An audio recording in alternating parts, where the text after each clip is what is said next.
नमस्कार दोस्तों, स्वागत है आप सभी का आपके अपने परिवार एक इन नवलाकर क्लासेस पर। तो दोस्तों जल्द ही शुरू करेंगे वीडियो। हम लोग सीधा सीधा चलते हैं टॉपिक पर। उपभोक्ता संरक्षण अधिनियम 2019। देखिए भाग 1 और 2 का वीडियो बन चुका है, निकल चुका है।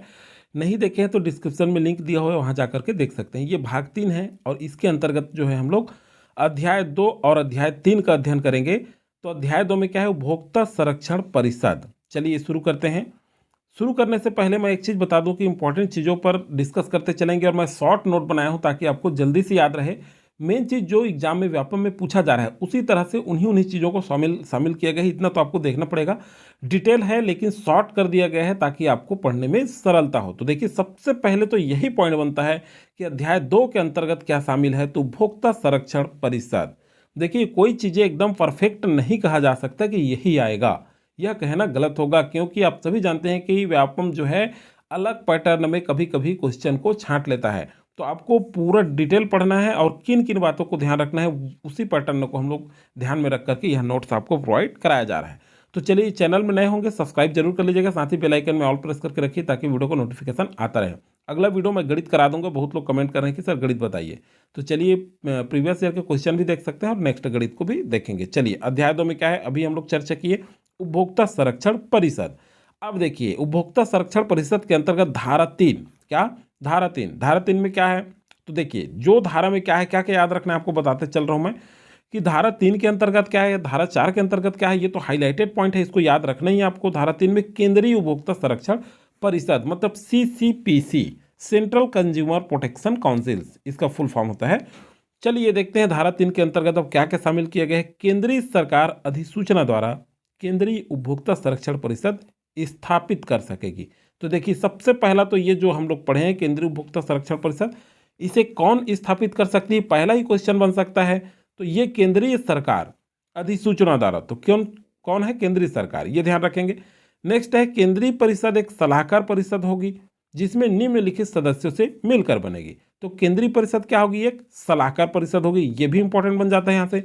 अब देखिए क्या होगा, इसके अंतर्गत कौन कौन जो है सदस्य से मिलकर बनेगी सदस्यों से। तो ये केंद्रीय सरकार के उपभोक्ता विभाग मामले का प्रभारी मंत्री जो अध्यक्ष होगा ये होगा, और जो है शासकीय या गैर शासकीय सदस्य जो विहित की जाए। अब ये कैसे शासकीय और गैर शासकीय सदस्य होंगे, जो ऐसे हितों का प्रतिनिधित्व करने वाले होते हैं, ऐसे शासकीय और अशासकीय सदस्य शामिल होंगे। तो दो चीज ध्यान रखिएगा कौन कौन शामिल होंगे इसमें। केंद्रीय सरकार के उपभोक्ता विभाग मामले का प्रभारी मंत्री होगा और शासकीय गैर शासकीय सदस्य जो विहित किए जाए।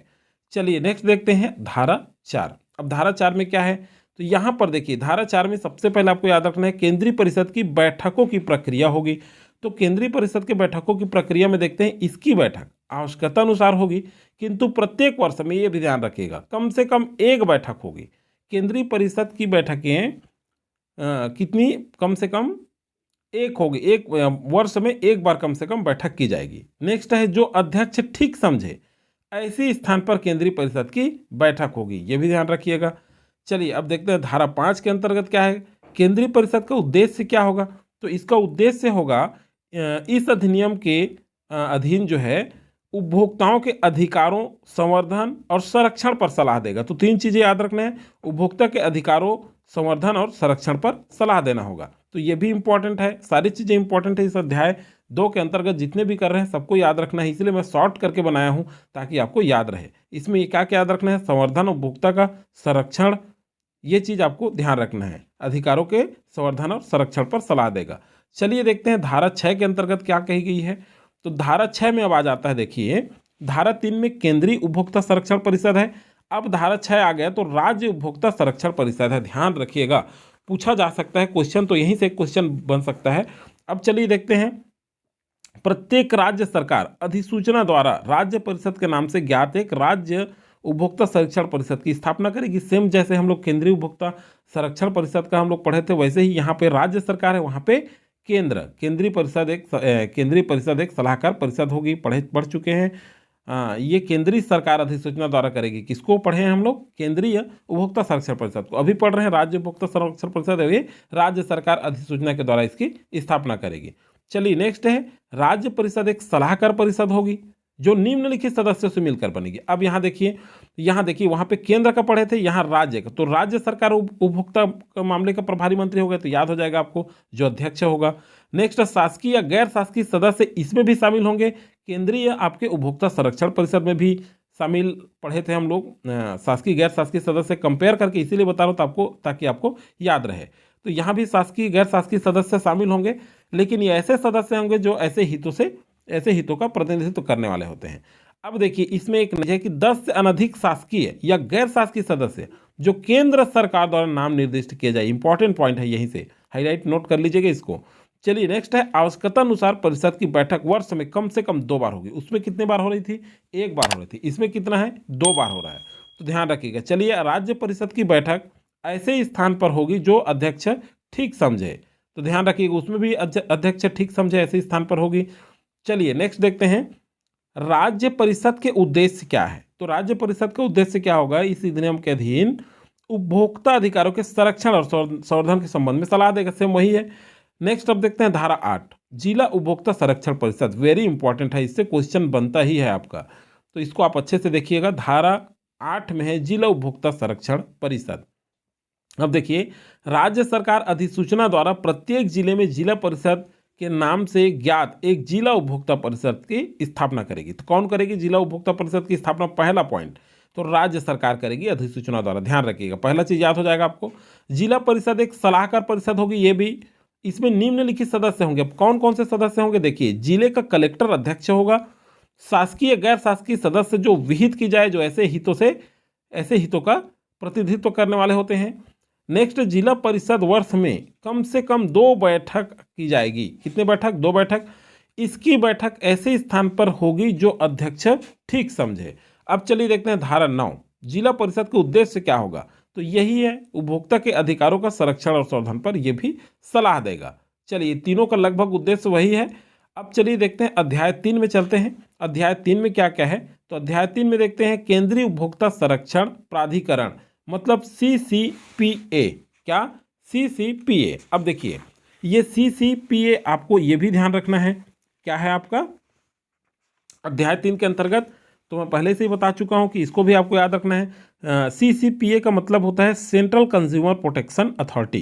तो ये हो गया अध्याय 3 के अंतर्गत। अब देखिए धारा 10 में देखते हैं केंद्रीय उपभोक्ता संरक्षण प्राधिकरण की स्थापना। धारा 10 में क्या है? केंद्रीय उपभोक्ता संरक्षण परिषद की स्थापना। इसमें क्या चीज याद रखना है? चलिए एक बार देखते हैं। केंद्रीय सरकार अधिसूचना द्वारा केंद्रीय प्राधिकरण के नाम से ज्ञात एक केंद्रीय उपभोक्ता संरक्षण प्राधिकरण उपभोक्ताओं के अधिकारों के उल्लंघन से संबंधित विषयों के अनुचित व्यवहार जो जनता और उपभोक्ताओं के हितों के प्रतिकूल है, उपभोक्ताओं के अधिकारों को संरक्षण, संवर्धन और प्रवर्तन करने के लिए गठन करेगी। ये चीज ध्यान रखिएगा। कौन?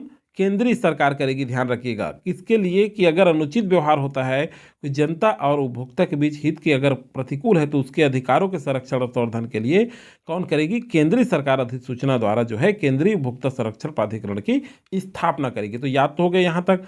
अब देखिए इसमें क्या क्या बातें कही गई हैं। और देखिए, केंद्रीय प्राधिकरण एक मुख्य आयुक्त की नियुक्ति करेगी। कौन? केंद्रीय प्राधिकरण किसकी आयुक्त करेगी? मुख्य आयुक्त की नियुक्ति करेगी। चलिए, पहला क्वेश्चन ये भी बन सकता है। नेक्स्ट देखते हैं क्या है।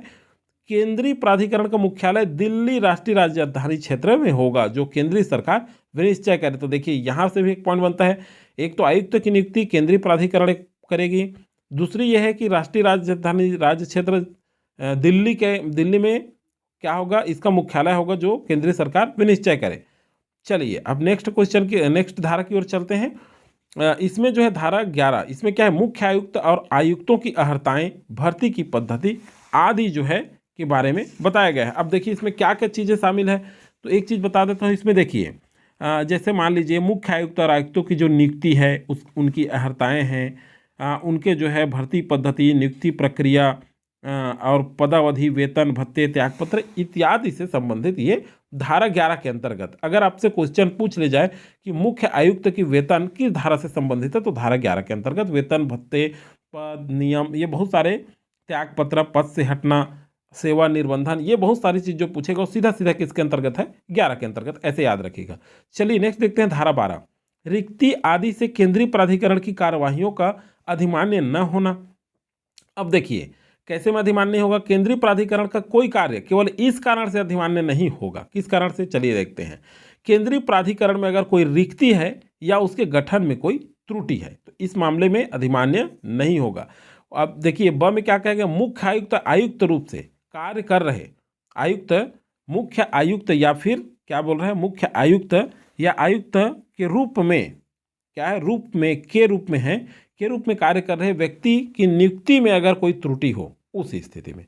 चलिए अब नेक्स्ट देखते हैं। केंद्रीय प्राधिकरण के अधिकारों, विशेषज्ञों, वृत्तिकों या अन्य कर्मचारियों की नियुक्ति। अब देखिए धारा 13 के अंतर्गत, तो इसमें क्या क्या चीज याद रखना है? केंद्रीय सरकार जो है केंद्रीय प्राधिकरण के उतने अधिकारी या अन्य कर्मचारियों को उपलब्ध कराएगी। कौन कराएगी? केंद्रीय सरकार। याद रखिएगा बस। इस अधिनियम के अंतर्गत जो है नियुक्ति केंद्रीय प्राधिकरण के अधिकारों या अन्य कर्मचारियों के संदेश, वेतन, भत्ते, निर्बंधन, सेवा शर्तें होगी जो विहित की जाए, बस वही चीज है। तो इसमें ज्यादा कुछ याद नहीं रखना है। चलिए नेक्स्ट देखते हैं धारा 14 की प्राधिकरण की प्रक्रिया। तो केंद्रीय प्राधिकरण की प्रक्रिया क्या क्या है? तो केंद्रीय प्राधिकरण अपने कारोबार के संव्यवहार और मुख्य आयुक्त तथा अन्य आयुक्तों के बीच कारोबार का आवंटन को विनियमित करेगा। केंद्रीय प्राधिकरण की प्रक्रिया है धारा 14 के अंतर्गत। और इसके अंतर्गत और क्या है? संबंध में अधीक्षण निर्देशन शक्तियां प्राप्त होगी सभी प्रशासनिक विषय के संबंध में। तो दोनों चीजें आपको ध्यान रखना है। चलिए नेक्स्ट देखते हैं अन्वेषण खंड। धारा 15 में है अन्वेषण खंड। इसमें क्या क्या कहा गया है?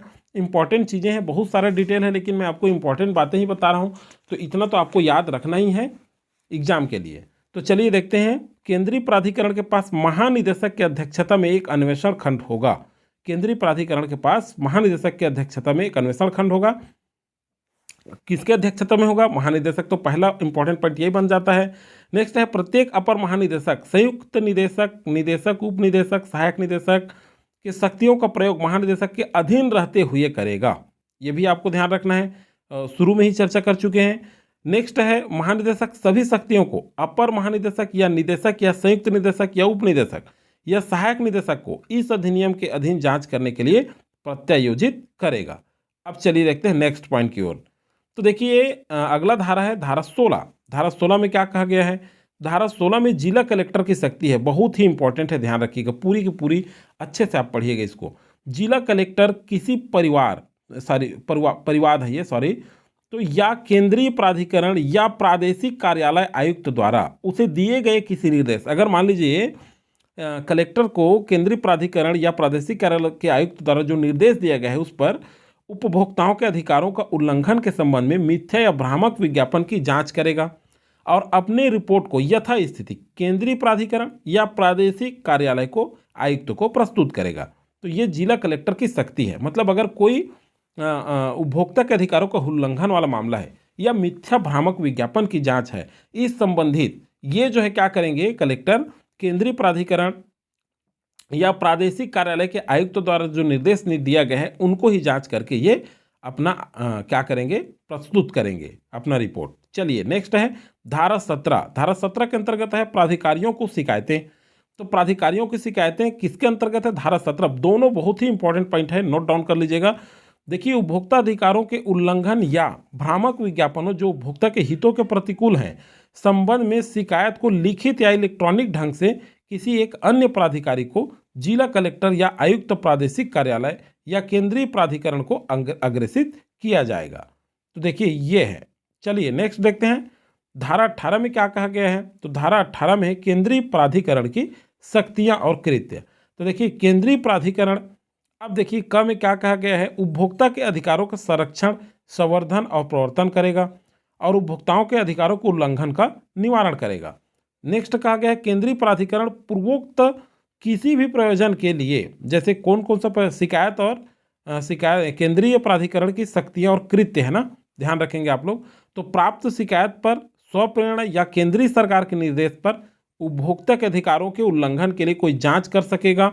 नेक्स्ट है जिला आयोग, राज्य आयोग या राष्ट्रीय आयोग के समक्ष अधिनियम के अधीन शिकायतों को फाइल कर सकेगा। नेक्स्ट काम शक्तियां कार्य क्या है? उपभोक्ता अधिकारों के क्षेत्र में अनुसंधान संवर्धन कर सकेगा। इंपॉर्टेंट है, ध्यान रखिएगा, पूछा जा सकता है शक्तियां क्या क्या है।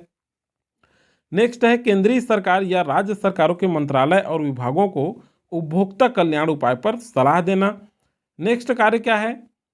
खतरनाक या असुरक्षित मालों के, जैसे कोई भी वस्तु जो खतरनाक है या असुरक्षित है, उसके विरुद्ध उपभोक्ताओं को सावधान करने के लिए सुरक्षा सूचनाएं जारी करना। अब चलिए देखते हैं धारा 19। तो धारा 19 में क्या कहा गया है?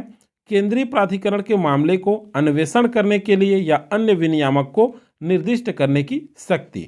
तो देखिए दोस्तों, वीडियो अगर आपको अच्छा लग रहा होगा तो लाइक जरूर कर दीजिएगा, लाइक करना नहीं भूलेगा, अधिक से अधिक लोगों को शेयर कर दीजिए ताकि उन तक भी यह वीडियो चला जाए। और जो है केंद्रीय प्राधिकरण, इसमें क्या क्या कहा गया है? तो केंद्रीय प्राधिकरण केंद्रीय सरकार से या स्वतः किसी सूचना या शिकायत को प्राप्त करने के पश्चात यह जांच करने के लिए उपभोक्ता अधिकारों को उल्लंघन कोई मामला विद्यमान है जो लोकहित उपभोक्ताओं के हितों के प्रतिकूल है, प्रारंभिक जांच करेगा। प्रथम दृष्टया कोई मामला विद्यमान है जो महानिदेशक या जिला कलेक्टर के द्वारा अन्वेषण कराएगा। तो देखिए इंपॉर्टेंट क्या चीज़ है इसमें।